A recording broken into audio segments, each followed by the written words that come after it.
his legacy. So Clayton Sidney Williams was born September 9th, 1937. He was the beloved son of Sidney and Darlene Williams, who he now has the opportunity to rejoin in heaven and share time together again as a family. But Sid and Darlene, our grandparents, taught him at a very early age the value of hard work and earning your keep. He grew up in Oakland, California, and one of his first jobs was a paper carrier on the hills of Oakland, California, delivering newspapers at a very young age, something he passed along to my brothers and I, because all three of us followed his footsteps and had paper routes, much to our chagrin, to earn money and earn our keep. Some of us were better than others. That's true. And some of us were better than others. He also was an older brother to his treasured younger sister, Joyce.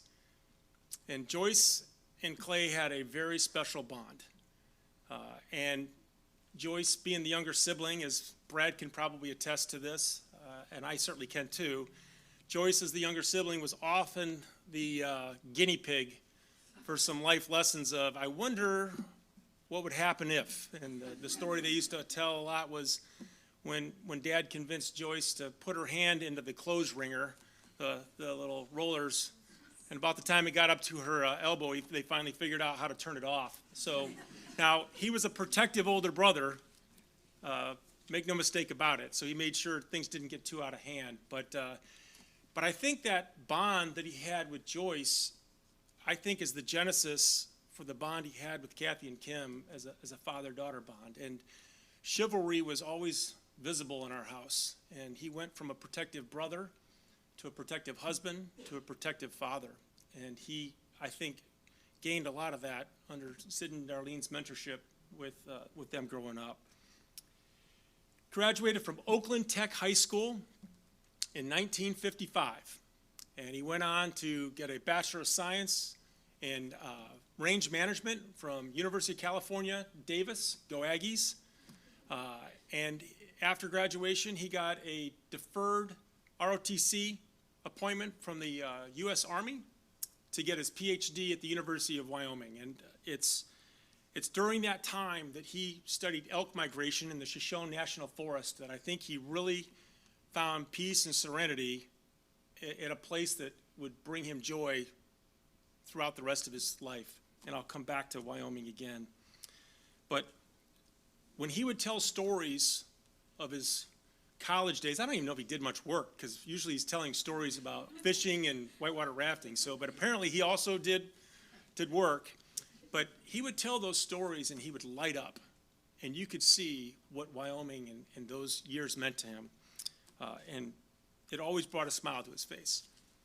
He went on from there to work in the U.S. Army in their chemical corps at Fort Detrick, Maryland. He worked there before he made his transition over to Dow Chemical in 1965. And it was the time that he was there in the Army that he met the love of his life, Joni, our mom. And they went from years of service in the military to years of service to Dow Chemical. A lot like being in the military. And so they really, I think, took a lot of that camaraderie of the people you work with are the people who are part of your family, and that was how they lived their lives with Dow Chemical and in our neighborhood. And he spent 27 years with Dow Chemical, retiring as the transitioning as the Vice President of Global Agricultural Products before helping to work the Dow Eli Lilly Dow Elanco merger down in Indianapolis. And he tried his hand at retirement and then came back with Omnitech, and so then retired again out of that. So he was definitely a work hard person, but he was a play hard person as well, and I'll come back to that as we go. But growing up, he would have events either at the cabin or at our house with his coworkers that turned into our friends. And there was never a shortage of staff to work those family gatherings with 5 kids, setting the table, serving hors d'oeuvres, or doing dishes. And what they were doing was teaching us, again, the value of earning your keep, of work and contributing. And those little nickels, dimes, and quarters, sometimes dollars that we would earn doing those events, we would put into this accounting ledger that we call the book. So, and it's very interesting, I think more and more about it. I think it's the precursor to Bitcoin, because we never really saw the money. It was just written down in this ledger, and suddenly, you know, when the time came and you go, hey, I want to go buy a skateboard, they go, well, how much money do you have in the book? And you're like, oh, I have $17 in the book. They go, okay, take out $9, here's $9, go buy. I'm like, wow, it's Bitcoin all over again. So, but what they were doing is they were teaching us, again, financial responsibility in their own way. And it's, again, a memory we all have growing up, and it was very beneficial to us. Joan and Clay gave us a safe and loving home. And they knew that we would learn more from overcoming challenges than to just have things solved for us. So although they could have, there was not a lot of handouts. It was providing us opportunities and then giving us guidance so that we could, quite frankly, survive, learn, and grow from our mistakes and our failures. I think more and more about it, it sure would have been a lot easier if we would have just listened to them and did what they told us to do, but I think back and I go, it must have been pretty entertaining for Mom and Dad to watch us and some of our bright ideas turn into painful lessons learned, but we learned from those mistakes. And they could allow that to happen because of the Pleasantville neighborhood that we lived in. 2313 Parkwood Drive. That neighborhood was a community. And we got to watch the friends of our parents, their kids, become our friends. And we learned by watching them and how they treasured the bond and the loyalty of true friendship. We got to see that firsthand. You know, we had, yard games at Friday night playing tag. We used to call it Bloody Murder, but we playing in the front yard. Barbecues in the backyard. Sports in the street. Block parties. And it's Michigan. Usually when we get snowed in, everybody's out there sharing shovels to dig ourselves out from the snow. That close-knit community gave us an appreciation for friendship. And I thank you all for the folks that are here, again, supporting us. Dad was a sportsman and a competitor, to say the least. He had a lot of hobbies that he loved to compete in, and from tennis, golf, snow skiing, water sports, fishing. But those weren't just his hobbies. He actually exposed us growing up to those sports. And we got to watch firsthand what it meant to, if you're going to do it to the best of your abilities. And he would do that all the time. About the time we started to get good at some of these sports, starting to feel like maybe it's time to take on the old cowboy, take him down, dethrone him. We would learn another very valuable life lesson, and that is humility. Because he loved watching us grow and gain our skills and gain confidence, but there was no way in hell he was going to lose to his kids. And it wasn't just sports. It was cards and board games. As a family, we used to play a board game called Risk. I think most folks understand that game. And we would play it about the time you'd think, hey, I've got Australia, I'm getting extra armies, I'm doing pretty good. Our dad, who was the black pieces on the board, would just take over and dominate across Asia and take over and win the game every time. He was unapologetic for being a competitor, because if you were going to beat him, you were going to beat him, and he was going to give you his best. And then it's going to mean something. But he taught us that. Canadian Lakes. He valued family time. I told you he worked hard. He also played hard, and he valued family time. And I think Canadian Lakes was one of the opportunities that really got us to have some valuable family time, where we weren't all running different directions because we had no TV. obviously no internet back then, but we got to spend time as a family at Canadian Lakes. And it became a place of wonderful life memories and lessons for us. And I think one that every one of us learned at Canadian Lakes was the lesson of persistence and courage. Because every one of us had to hold on to an inner tube tied behind a boat driven by Dad, where he would navigate the boat into the largest wave possible and throw you from the inner tube. Every one of us got to experience that whiplash. And I'll tell you, if you didn't make the summer family top 10 list if you didn't have at least 10 feet of airtime between you and the inner tube. So, but we had some wonderful memories. And it was great for us to go back recently and see Canadian Lakes again. As we grew older, we got families of our own. And Clay and Joan insisted that we continue to get together because they cherished memories together. And you can see that in the pictures and in the video that, again, Brad, thank you for putting that together. And so our husbands and wives got to experience the Williams family, which can be a little intimidating sometimes. But Canadian Lakes was replaced with vacations to places like Florida, the Bahamas, Jamaica, Mexico. And our husbands and wives got to experience the Williams family. And if you could survive a vacation of charades, karaoke, and euchre with your dignity, you were part of the Williams family, and you got welcomed in.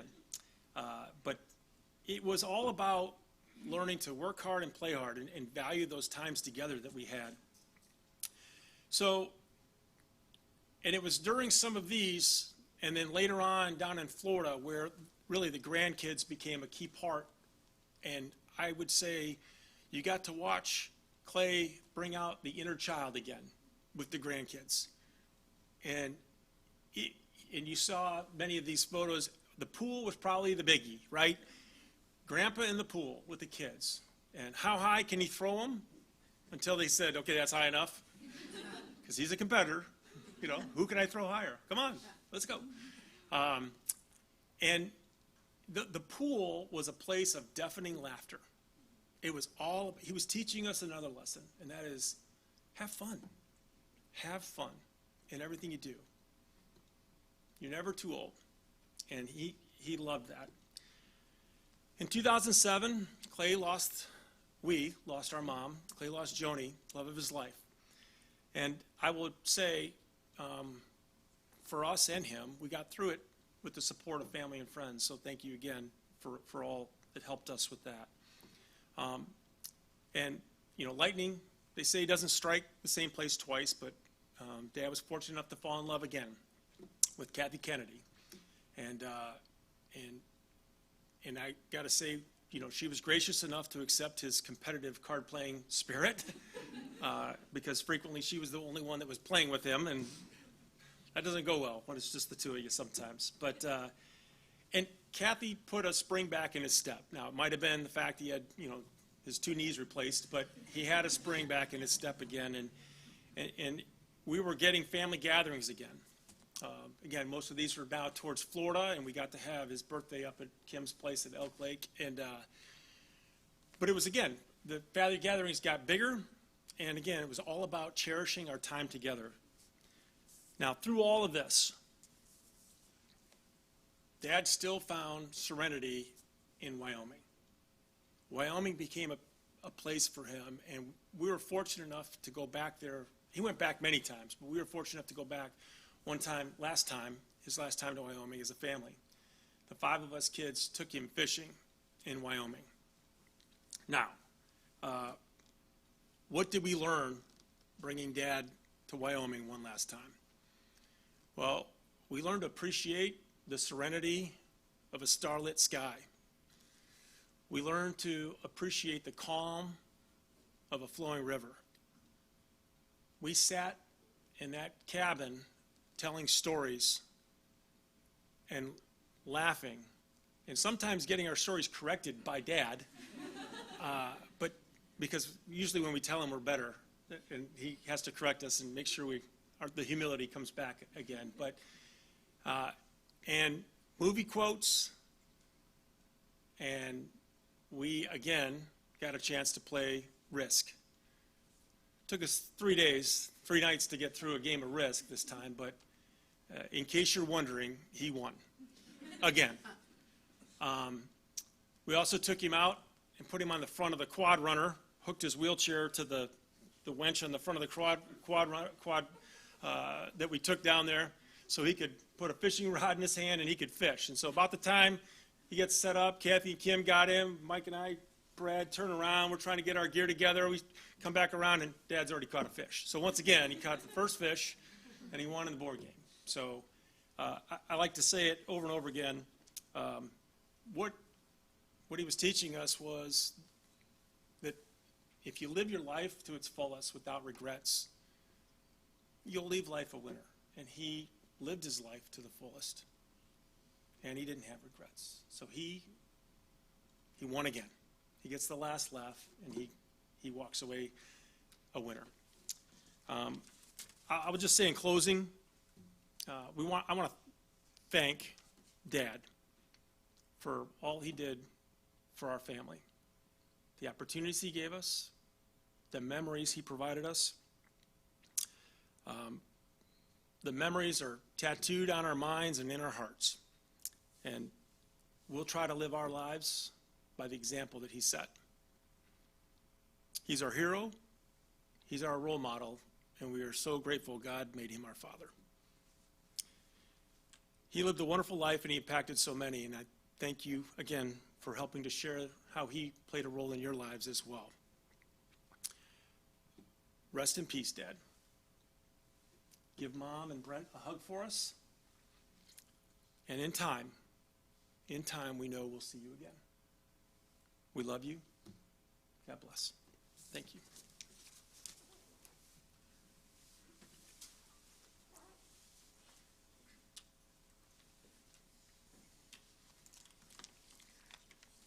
As I said, a wonderful family. And I could see that in your father's eyes every time I visited. So what I'd like to do for all of us is simply read Wichita Lineman.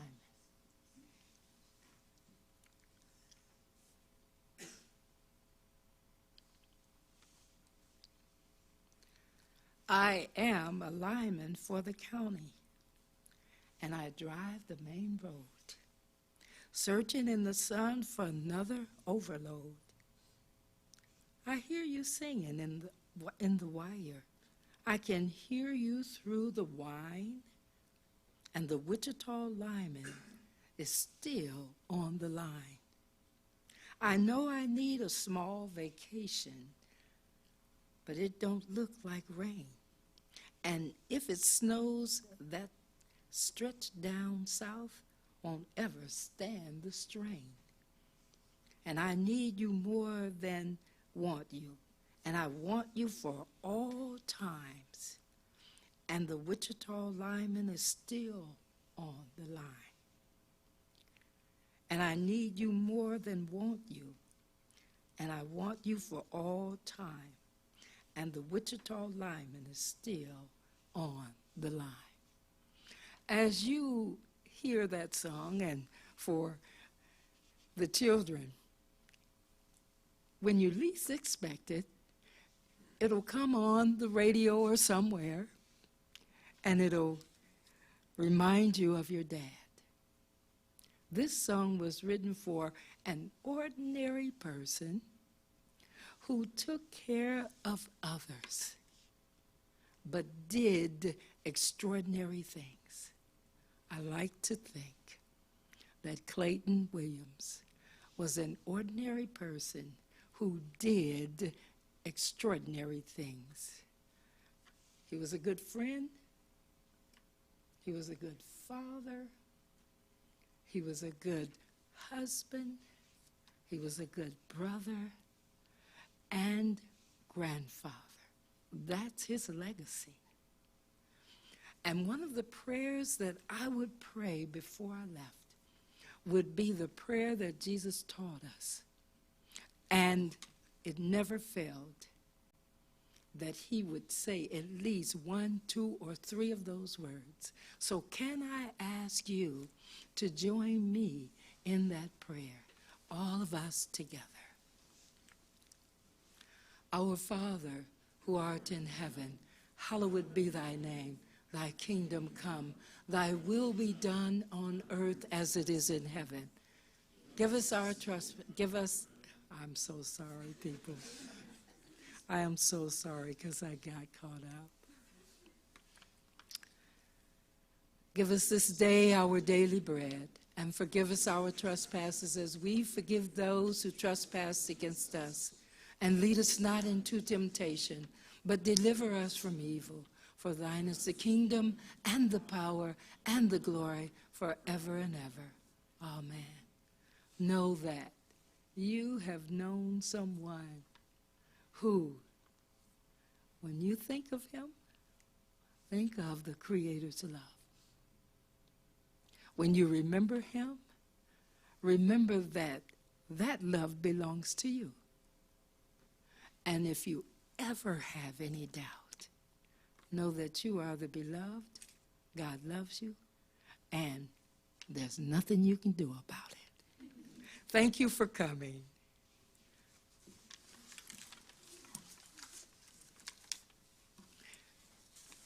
We can all be excused.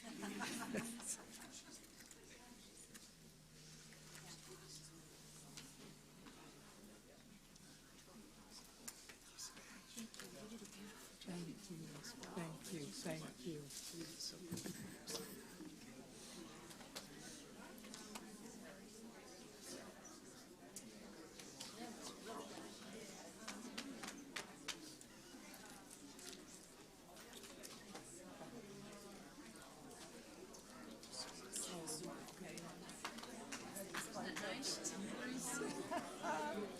Oh, goodness.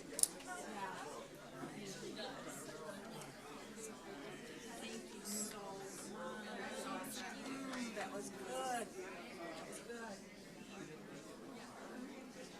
So we can say officially I was in trouble. Okay.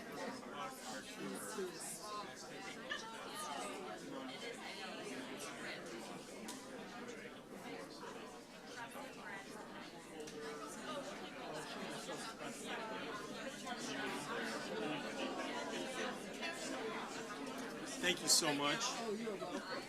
Now, you are. This is my oldest daughter, Amanda. I saw So, you nodding a lot. Okay. so, and so I said grandkids, but Grandpa has two. He had 2 great grandkids, so she has 2 boys. In fact, one of the photos is of, well, the one that I really like is her oldest learning how to use a walker from my dad. My dad showing him how to use, because he needed his walker. So Very taught good. my son how to walk with a walker. Very good. Yes. Yeah. Yep. Sorry, was that loud? Thank you, Corey. Yeah. Just take this. Yeah. And he got to meet both. Hold on. Really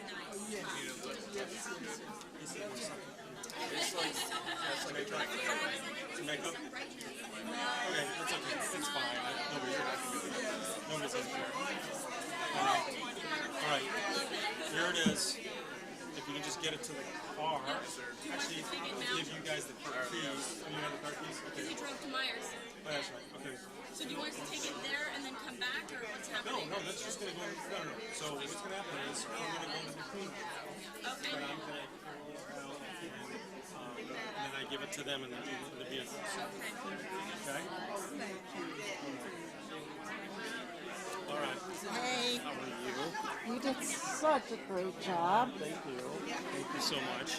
It's hard, but Yeah. it's I'm really glad we got to. He's happy. Yeah. I just know right now he gave us every opportunity.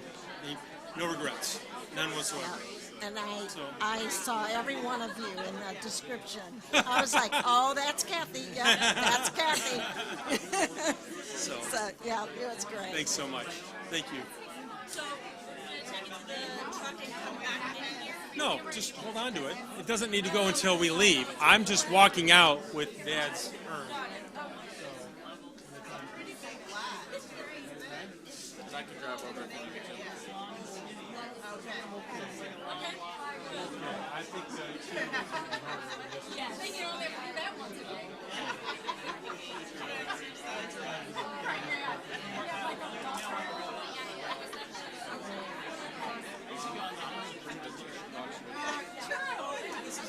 this is about celebration. Yeah, I enjoyed it.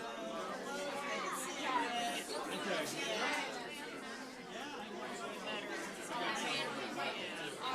Need a quick picture of me up there?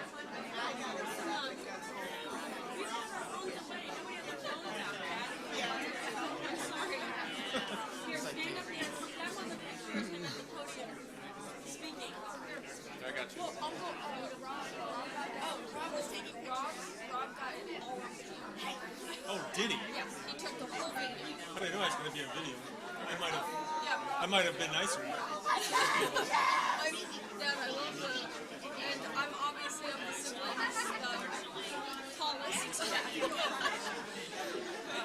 Sorry, Leah. I paid it.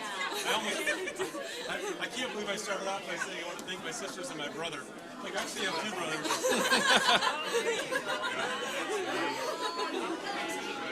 Here, let me see that. No. The police are your mother and father. Yeah, I'll just leave it. Oh, you're supposed to tuck these in. What? Yeah. You're definitely supposed to. Well, He you know, was the stand eval commander, Dad. maybe the academy, but not He's these. been in for 30 years and no one's ever corrected Nope, it. you don't tuck those in. Yeah. You might at the academy, but you don't here. I was going to say, someone Yeah. Look what, do you see this though? This fade? Yeah, it's worn out You know where that's from? from standing out in the sun. It's in the sun at the in my commandant's office. He used to sit on my Oh, upper no. thing, and they never closed the blinds, so the sun in Colorado killed it. No one noticed.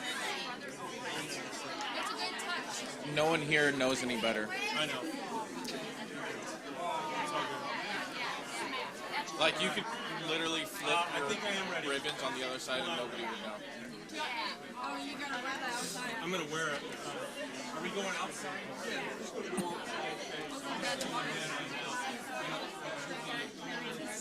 And you gotta pull my phone back out. Here, I'll pull mine. Here, I got.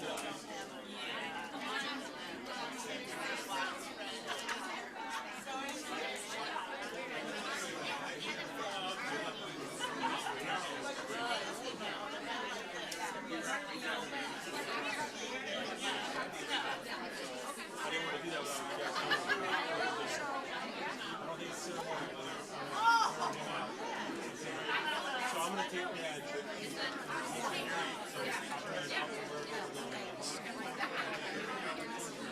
Except for the first one. I was trying to get one for the tears and drop. And I was like, we just can't do it. It's up to you. No, that's fine. That's what I thought.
Nice to see you, Brad.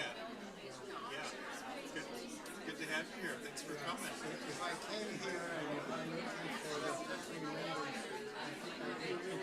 Yeah, we have some resemblance, they say, right? So that's a good thing. Yeah, that's right. Can't run away from him. She's disappointed with that fact. This is my daughter, Leah. based on We're going to the cemetery.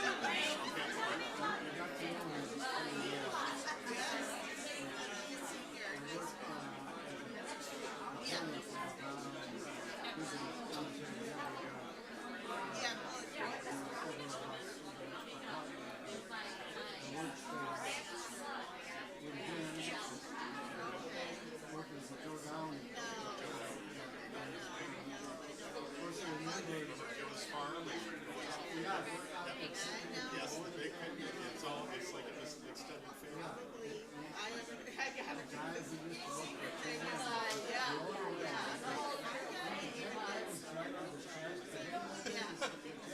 He's the No, never. Yeah, that's right. It's good to see you. Thanks for coming so much. Yeah.